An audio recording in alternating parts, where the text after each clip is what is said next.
Puzzles in geography.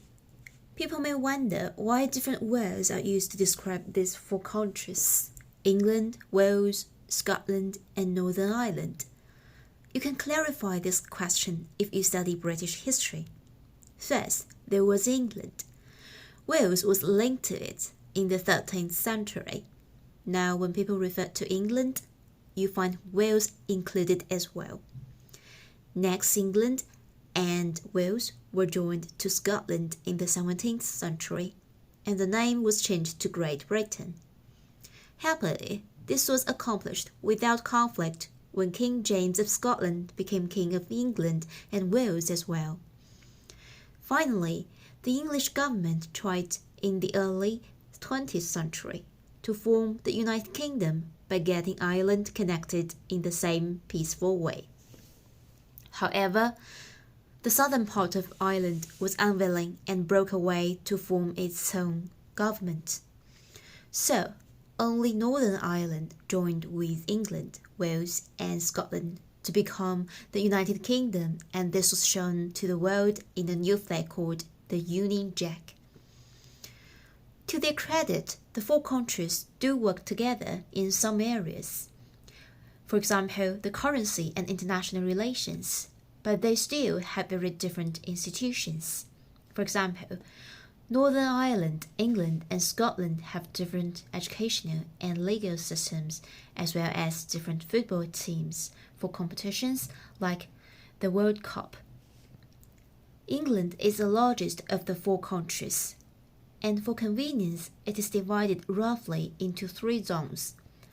The zone nearest France is called the South of England. The middle zone is called the Midlands, and the one nearest to Scotland is known as the North. You find most of the population settled in the south, but most of the industrial cities in the Midlands and the north of England. Although nationwide, these cities are not as large as those in China. They have world-famous football teams, and some of them even have 2. It is a pity that the industrial cities built in the 19th century do not attract visitors. For historical architecture, you have to go to older but smaller towns built by the Romans. There, you will find out more about British history and culture. The greatest historical treasure of all is London, with its museums, art collections, theatres, parks, and buildings. It is the center of national government and its administration.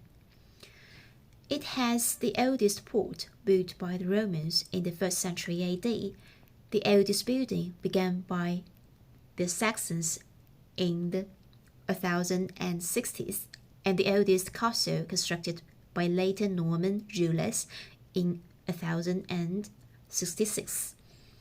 There had been 4 sets of invaders of England.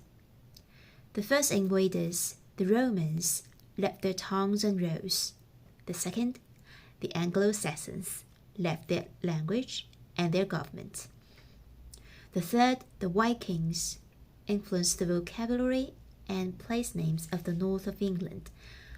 And the fourth, the Normans, left castles and introduced new words for food. If you look around the British countryside, you will find evidence of all these invaders. You must keep your eyes open if you are going to make your trip to the United Kingdom enjoyable and worthwhile. That's all.